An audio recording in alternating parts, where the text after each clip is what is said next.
ফিরছেন তারেক, ইউনিস কি চাপে? 17 বছর পর ফিরছেন তারেক রহমান। আজ বাংলাদেশে ফিরছেন বিএনপি নেতা তারেক। খালেদা জিয়ার ছেলে তারেক রহমান। লন্ডন থেকে ফিরছেন তারেক রহমান। হিথ্রো এয়ারপোর্ট দিয়ে রওনা তারেকের। ফিরছেন তারেক, ইউনিস কি চাপে রয়েছেন? 17 বছর পর ফিরছেন তারেক রহমান। আজ বাংলাদেশে ফিরছেন বিএনপি নেতা তারেক। খালেদা জিয়ার ছেলে তারেক রহমান। লন্ডন থেকে ফিরছেন তারেক রহমান। হিথ্রো এয়ারপোর্ট দিয়ে রওনা তারেকের। 17 বছর পর বাংলাদেশে ফিরছেন বিএনপির ভারপ্রাপ্ত চেয়ারম্যান তথা খালেদা জিয়ার ছেলে তারেক রহমান। এতে আরও চাপে মোহাম্মদ ইউনূস।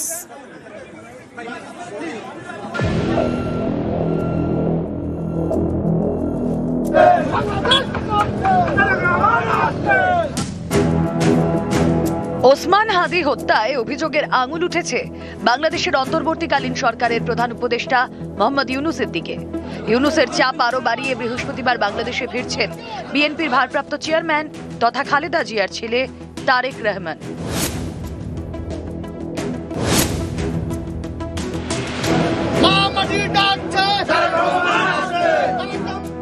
সতেরো বছর পর দেশে ফিরছেন তারেক রহমান।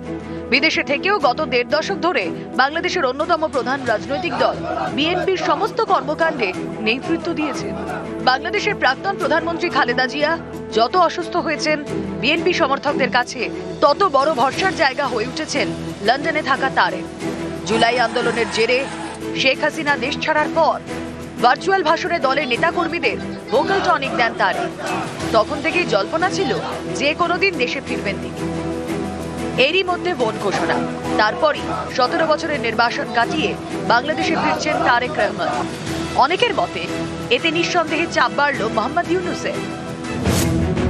আওয়ামী লীগকে নিষিদ্ধ করেছে ইউনূসের প্রশাসন, ফলে ফেব্রুয়ারির সাধারণ নির্বাচনে নেই শেখ হাসিনার দল। এমন পরিস্থিতিতে ভোট হলে বিএনপির ক্ষমতা দখলের সম্ভাবনা প্রবল। তারেকের প্রত্যাবর্তন উজ্জীবিত করবে বিএনপি কর্মী সমর্থকদের। ১.৫ দশকের বেশি সময় ক্ষমতার বাইরে বিএনপি। তারেকের নেতৃত্বে ফের ঢাকার সিংহাসনে বসতে মরিয়া লড়াই চালাবেন খালেদার অনুগামীরা। এই পরিস্থিতিতে তারেকের সঙ্গে সহযোগিতার পথে হাঁটা ছাড়া কোনো উপায় নেই ইউনূসের কাছে। খুব বেশি হলে রাষ্ট্রপতির পদ পেতে পারেন তিনি, এর বেশি কিছু নয়। তারেক রহমান যখন আসছেন, এটা তো বড় থ্রেট, কারণ বিএনপি জিতে যাবে এই মুহূর্তে ইলেকশন হলে। যদি আওয়ামী লীগের বহু সমর্থক সেখানে আছে, তাদের তো জোর করে মুখ খুলতে দেওয়া হচ্ছে না।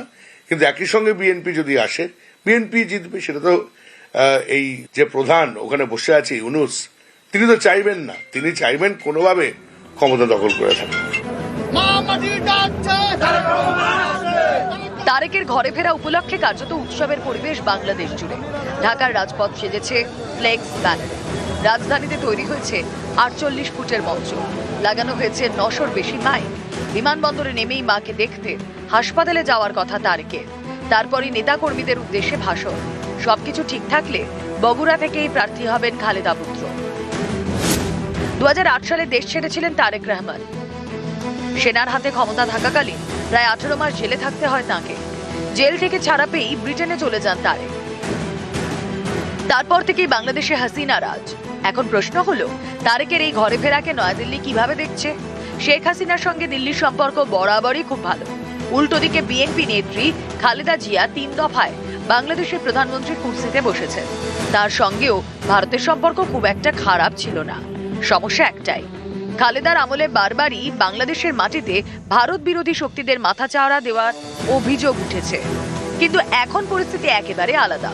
ইউনূসের আমলে নৈরাজ্যের বাংলাদেশ তৈরি হয়েছে। সেখানে এখন ভারত বিদ্বেষের পাহাড়, মৌলবাদী এবং দুষ্কৃতীদের মুক্তাঞ্চলে পরিণত হয়েছে প্রতিবেশী দেশটি। রোজ সেখান থেকে হিন্দুদের আক্রান্ত হওয়ার খবর আসছে।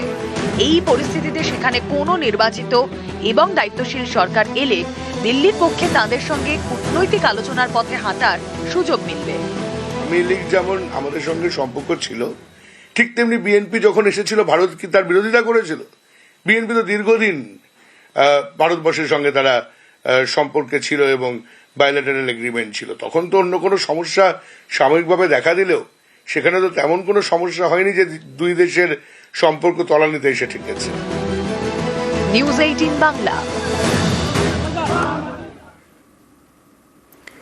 ওসমান হাদির হত্যার জন্য দায়ী মোহাম্মদ ইউনুস সরকার। বিস্ফোরক অভিযোগ নিহত ছাত্রনেতার ভাই ওমর হাদির। তার দাবি বাংলাদেশের ভোট বানচাল করতেই হাদিকে হত্যা করিয়েছে ইউনুস প্রশাসন।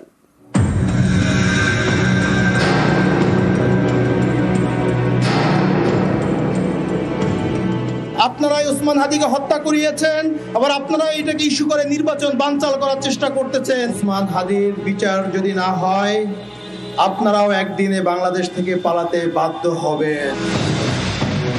শরীফ ওসমান হাদি বাংলাদেশের জনপ্রিয় ছাত্রনেতা।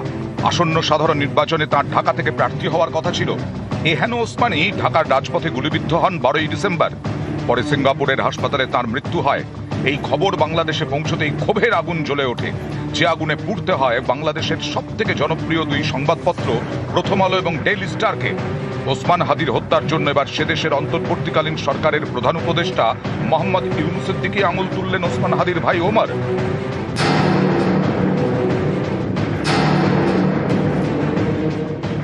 আপনারাই ওসমান হাদিকে হত্যা করিয়েছেন, আবার আপনারা এটাকে ইস্যু করে নির্বাচন বানচাল করার চেষ্টা করতেছেন। আপনারা যারা রাষ্ট্র ক্ষমতায় থাকাকালীন অবস্থায় ওসমান হাদিকে হত্যা করা হয়েছে, এই হত্যার দায় আপনারা এড়াতে পারবেন না। আপনাদেরও বিচার হবে। ওসমান হাদির বিচার যদি না হয়, আপনারাও একদিনে বাংলাদেশ থেকে পালাতে বাধ্য হবেন। বাংলাদেশের কোটি কোটি মানুষ ওসমান হাদির বিচারের অপেক্ষায় আছে।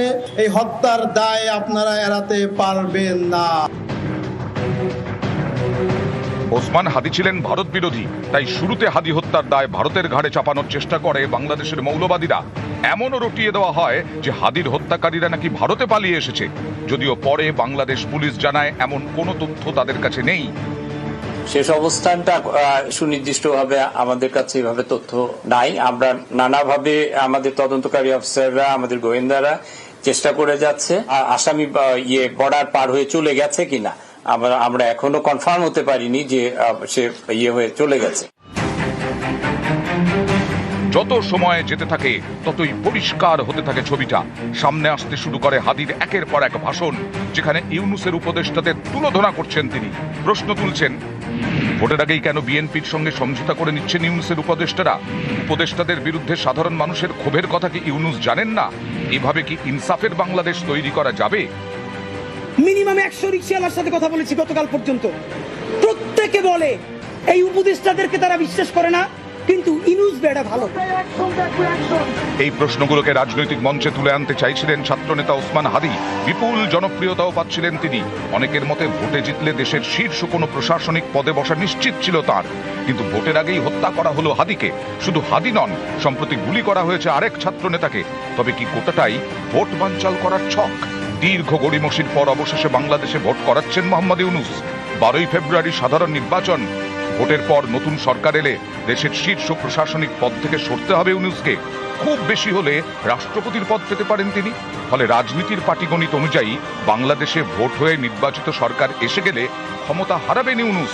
সেই কারণেই কি ভোট বানচাল করে দেওয়ার চেষ্টা, যাতে প্রধান উপদেষ্টার চেয়ারে বসে থাকা যায়?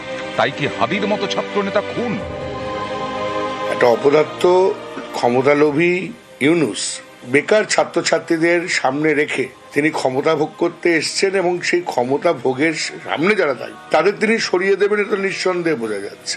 এবং হাদি যেহেতু ইলেকশন চেয়েছিল, তাকে যে সমর্থন করা যায় তা নয়, এবং হাদি যে বলেছিল যে নির্বাচন করতেই হবে, সেটা তো ইউনুস সরকার মেনে নেবে না। তিনি মুখোশধারী শাসক, এবং হাদির ভাই যা বলেছেন এটা সম্পূর্ণরূপে সত্যি। এই ইউনুস তার মৃত্যুর জন্য যে দায়ী এবং তাকে যে হত্যা করেছে, সেটা আর অন্য কিছু বলার অবকাশ থাকে না। এই হত্যার দায় আপনারা এড়াতে পারবেন না। নিউজ 18 বাংলা।